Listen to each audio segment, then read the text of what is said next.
আমার মনে হচ্ছে এটা অত্যন্ত গুরুত্বপূর্ণ একটি প্রোগ্রাম। একেই তো ধরুন ওরিয়েন্টেশন সমস্ত পেশার সঙ্গেই যুক্ত, সমস্ত পেশায় ওরিয়েন্টেশন হয়। আর ওরিয়েন্টেশন না হলে পরে আজকের দিনে যুগোপযোগী আমাদের ভূমিকা কি হওয়া উচিত যে কোনো পেশার ক্ষেত্রে বা যে কোনো ব্যক্তির ক্ষেত্রে, তাহলে সেটা একটা অসুবিধা হয়। তো আজকের দিনের জন্য বিধায়কদের কি করা উচিত, কত দ্রুত করা উচিত, কারণ প্রতি মুহূর্তে যেমন মিডিয়া এত পাল্টে গেছে, তো তেমনি আমাদেরও পাল্টাতে হবে সময়ের সঙ্গে সঙ্গে, এবং তার ভিত্তি হওয়া উচিত আমাদের ইতিহাস।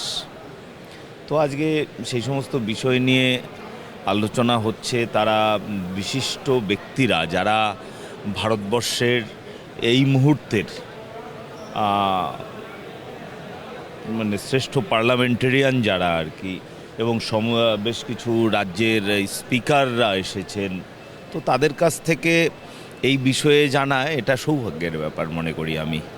তো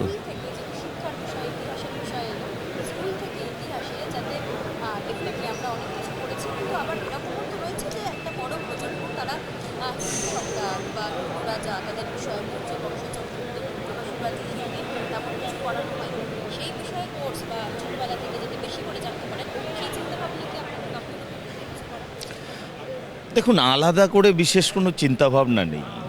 যেটা বিষয় আছে, আজকের সিলেবাস, আজকের প্রজন্মের যে চাহিদা বা প্রয়োজন, সেটা যাতে মেটায় সেরকম করে সিলেবাস তৈরি হওয়া আবশ্যক।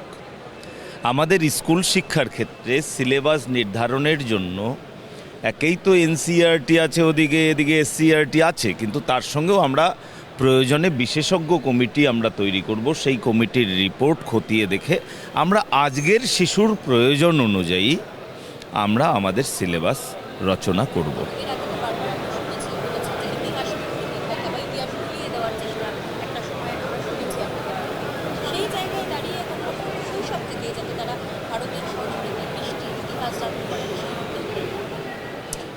দেখুন, বঙ্কিমচন্দ্র বলেছিলেন যে ইতিহাস বিস্মৃত জাতি মুছে যায়।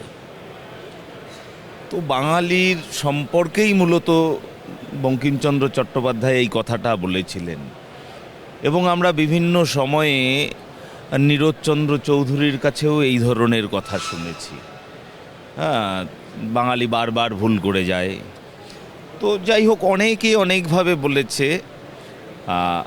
আবারও বলি, আজকের যুগের সঙ্গে তাল মিলিয়ে আজকের প্রয়োজন মেটানোর জন্য আমরা সমস্ত সিলেবাস বিশেষজ্ঞ কমিটির পরামর্শ অনুযায়ী করব।